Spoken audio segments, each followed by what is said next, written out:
Shalom, selamat pagi semuanya. Apa kabarnya? Luar biasa, damai di hati.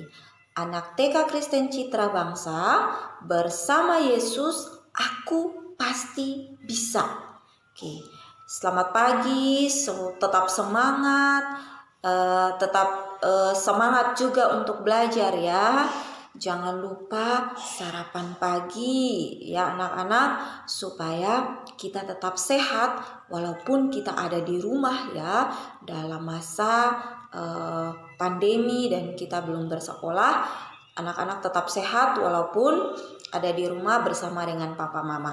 Oke, kita akan tetap belajar tentang pengaliran karakter sukacita. Konsep yang kedua, selalu riang. Oke, selalu riang dengan ayat hafalan yang masih tetap sama di Filipi pasal 4 ayat 4 bagian A. Bersukacitalah senantiasa di dalam Tuhan.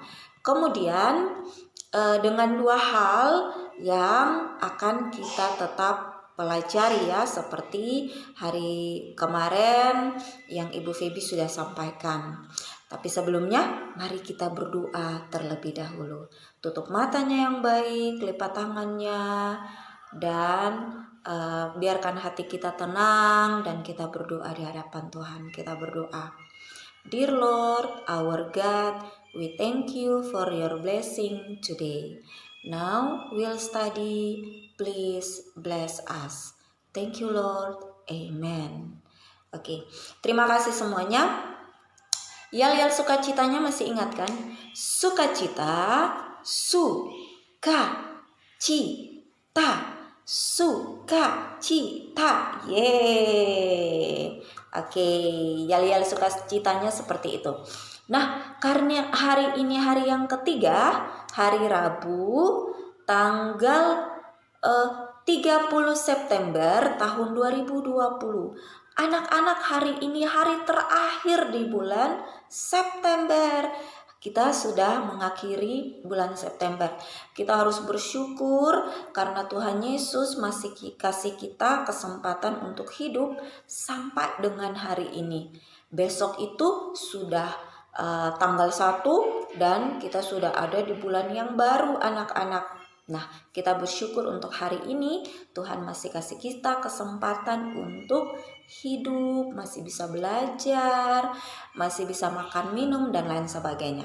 Oke anak-anak, pengaliran karakter sukacita ini dengan konsep selalu riang ini, Ibu Febi ulangi, ada dua hal yang kita pelajari. Yang pertama, mengucap syukur atau bersyukur dengan apa yang kita miliki.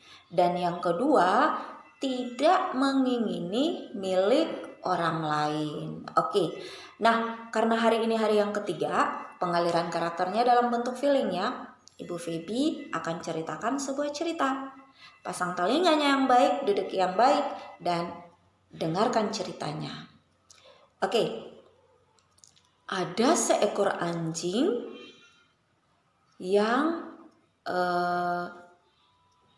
pergi mencari makan. Kemudian anjing ini mendapatkan sepotong tulang yang masih ada daging-dagingnya sedikit anak-anak. Nah, anak-anak tahu kan, anjing paling suka makan tulang. Ya, kemudian dia mulai menggigit tulang itu dengan mulutnya. Kemudian dia mulai melihat ke sana kemari supaya tidak ada anjing-anjing lain yang datang merebut tulang itu. Kemudian dia mulai mencari tempat yang aman untuk duduk, berhenti, dan makan daging yang ada sisa pada tulang-tulang tersebut. Jadi dagingnya tetap ada di mulut. Kemudian dia mulai berjalan menyusuri sebuah sungai untuk mencari tempat persembunyian supaya dia bisa duduk dan makan dengan tenang tanpa dilihat oleh anjing yang lain. Nah, ketika dia melewati sungai itu, dengan tidak sengaja dia lihat bayangannya sendiri di dalam air. Kemudian karena itu bayangannya dia lihat, oh ada anjing yang lain yang sedang menggigit tulang juga. Kemudian dia mulai menginginkan tulang itu.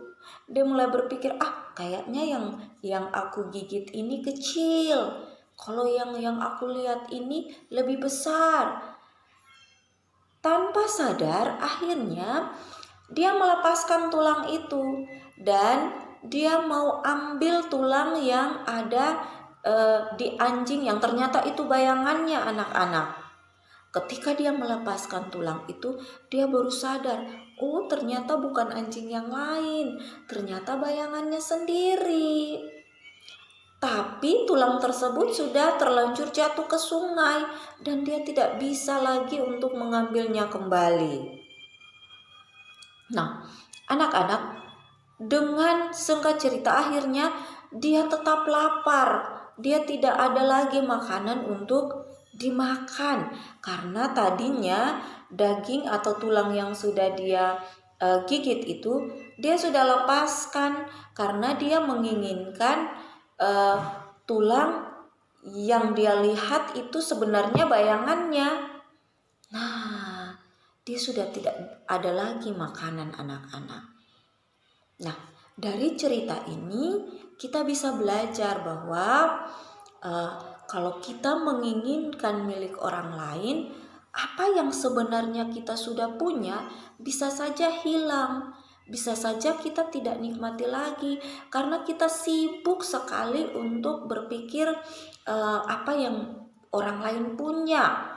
Nah, kalau tadi ceritanya tentang anjing dan tulang, tapi dalam kehidupan kita seperti yang Ibu Feby sudah sampaikan lalu-lalu, bahwa ketika kita sudah punya tas yang bagus, ketika kita sudah punya pakaian yang bagus, kita sudah punya sepatu yang bagus, tapi kalau kita masih menginginkan milik orang lain, masih mau punya seperti teman yang lain punya, bisa saja kita punya yang sudah bagus itu kita tidak pakai lagi karena kita sibuk untuk punya seperti teman-teman yang lain miliki. Nah, itu yang Tuhan Yesus tidak mau. Tuhan Yesus mau supaya kita selalu bersyukur dengan apa yang kita miliki dan tidak boleh menginginkan milik orang lain. Oke, hari ini kita belajar tentang itu ya. Biarkan cerita yang singkat dari Ibu Feby ini tentang anjing dan tulang tadi boleh anak-anak jadikan itu pelajaran supaya kita tidak tergoda untuk mengingini milik orang lain. Tetap bersyukur dengan apa yang kita miliki. Tetap bersukacita, tetap selalu riang, tetap selalu gembira dengan apapun yang kita miliki. Seperti itu ya anak-anak, demikianlah ceritanya. Ibu Feby terus berdoa supaya kebenaran ini terus memberkati kita. Sekali lagi kita ucapkan ayat hafalannya, Filipi pasal 4 ayat 4 bagian A. Bersukacitalah senantiasa di dalam Tuhan. Ya. Mari lipat tangannya, kita berdoa mengakhiri pembelajaran karakter kita hari ini. Kita berdoa. Tuhan Yesus, terima kasih. Kami belajar untuk bersyukur dengan apa yang kami miliki.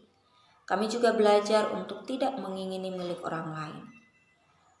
Tuhan Yesus memberkati cerita tadi, supaya cerita tadi boleh menjadi berkat untuk kami. Terpujilah nama Tuhan, diberkatilah semua anak-anak, bahkan kami para guru. Haleluya, amin. Oke anak-anak, terima kasih sudah belajar. Selamat melanjutkan dengan kegiatan main yang lainnya. Anak-anak yang belajar online sama Ibu Asti, tetap belajar bersama dengan Ibu Asti ya. Oke. Terima kasih semuanya. Sampai jumpa. God bless you.